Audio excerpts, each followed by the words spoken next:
వృద్ధాప్యంలో మలబద్ధకం ఇవాళ చాలా మందికి ఓ పెద్ద సమస్యగా మారిపోయింది.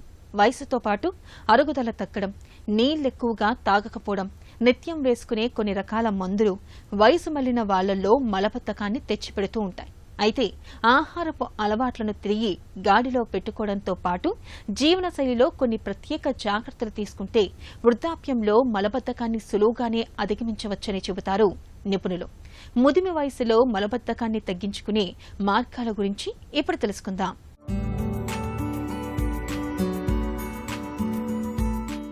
వృద్ధుల్లో మలబద్ధకం ఎక్కువ.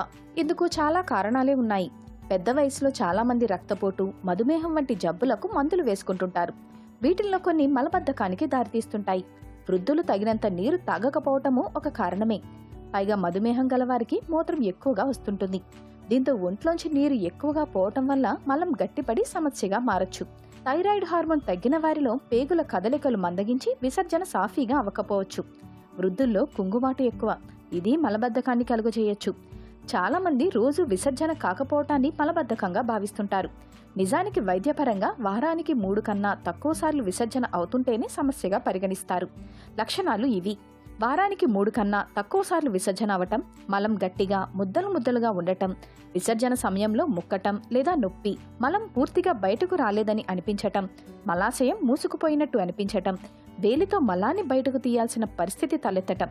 వీటిల్లో 2 అంతకన్నా ఎక్కువ లక్షణాలు 3 నెలలు అంతకన్నా ఎక్కువ కాలంగా వేధిస్తుంటే దీర్ఘకాల మలబద్ధక సమస్యగా భావించాలి. మలబద్ధకాన్ని వీలైనంత వరకు జీవనశైలి మార్పులతో అధిగమించటమే మంచిది. ముఖ్యంగా పీచు ఎక్కువగా ఉండే ఆహార పదార్థాలు తీసుకోవాలి. కూరగాయలు, ఆకుకూరల్ని నిత్యం తినాలి. తగినంత నీరు తాగాలి. భోజనం చేసినప్పుడే కాదు, అప్పుడప్పుడు గుర్తుపెట్టుకుని మరీ నీరు తాగాలి. రోజూ ఒకే సమయానికి కాలకృత్యాలు తీర్చుకోవాలి. సబ్జా గింజల వంటివి పేగుల్లోకి ఎక్కువ నీటిని పీల్చుకొని పెద్దగా ఉబ్బుతాయి. రాత్రిపూట వీటిని తీసుకుంటే ఉదయాన్నే సాఫీగా విరోచనం అవుతుంది. ఇక శరీరం సహకరించినంత వరకు వ్యాయామం చేయడం మంచిది. ఆహారంలో మార్పులు, చిట్కాలతో ఫలితం కనిపించకపోతే డాక్టర్ను సంప్రదించి మందులు వాడుకోవాలి.